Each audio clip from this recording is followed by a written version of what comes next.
महाराष्ट्र में एक तरफ जहां ईडी के द्वारा शिवसेना के सांसदों को नोटिस दिया जा रहा है, वहीं दूसरी ओर अनिल देशमुख के मामले में परमबीर सिंह की मुश्किलें भी बढ़ती नजर आ रही हैं। परमबीर सिंह को लेकर आज पूरे दिन भर हलचल रही कि आखिर वो गायब कहां हो गए हैं। महाराष्ट्र के गृह मंत्री को भी नहीं मालूम कि परमबीर सिंह आखिर हैं कहां। गृह मंत्री का कहना है कि परमबीर सिंह कोई भी नोटिस नहीं ले रहे हैं। महाराष्ट्र के गृह मंत्री दिलीप वलसे पाटिल ने मीडिया से बातचीत में बताया कि अधिकारी परमबीर सिंह को ढूंढ रहे हैं, लेकिन उनका कहीं पता नहीं चल रहा है। संभवतः वो देश छोड़कर भाग गए हैं। हालांकि इस बारे में कोई पुख्ता जानकारी नहीं है, जबकि वहीं दूसरी ओर एनआईए भी मान रही है कि परमबीर सिंह देश में नहीं है।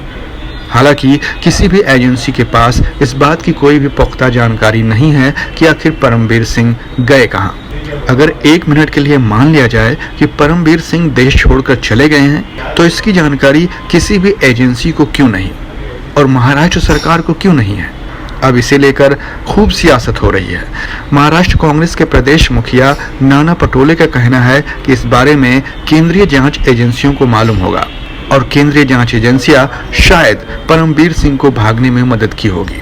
इस बारे में जब महाराष्ट्र के पूर्व मुख्यमंत्री देवेंद्र फडणवीस से पूछा गया तो उनका क्या जवाब था, आइए सुनते हैं। नाना पटोले कुछ भी बोलते रहते हैं, उनकी हर बात का थोड़ी जवाब दिया जाता है। वो तो कुछ भी कह सकते हैं। नाना पटोले ऐसे आदमी है कि वो तो मतलब अमेरिका के अध्यक्ष के बारे में भी बोल सकते हैं। बहरहाल राज्य की सियासत में पूरे दिन भर यही चलता रहा कि आखिर परमबीर सिंह हैं कहां। अब देखना यह है कि परमबीर सिंह को राज्य सरकार या एजेंसियां कब तक ढूंढ पाती हैं। तो वहीं दूसरी ओर अगर हम बात करें शिवसेना के सांसद संजय राउत की, तो उन्होंने ऐलान कर दिया है कि गोवा विधानसभा का चुनाव शिवसेना लड़ेगी, वो भी कम से कम 20 से 25 सीट। मीडिया से बातचीत में संजय राउत ने क्या कुछ कहा, आइए सुनते हैं। टूरिज्म स्टेट में सिर्फ जुगार या एक ड्रग्स होना चाहिए क्या?